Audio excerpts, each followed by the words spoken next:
you can do it a more tax efficient way, do we want to do that? And then the last element, and by far the most important, is the tax planner.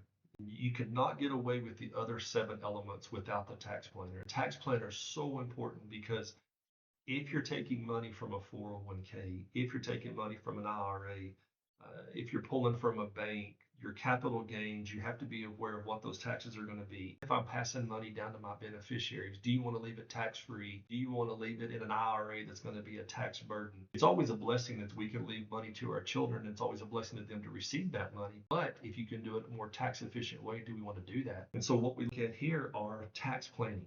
We want to make sure we're being proactive and making sure that we're looking at the taxes the correct way of how we're going to pass that money.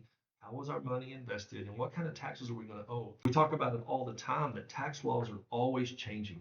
Legislative risk is very, very important depending on who gets in, whether it's Republican or Democrat. They're always looking to change the tax laws, change the tax code, change the tax brackets. And heck, that's what we're dealing with right now in Capitol Hill is the big, beautiful bill that if they don't get this Trump tax codes passed, then we're looking at some major increase in taxes. And so we have to, as a financial planner, we have to be aware of that. We have to take that into consideration for our client.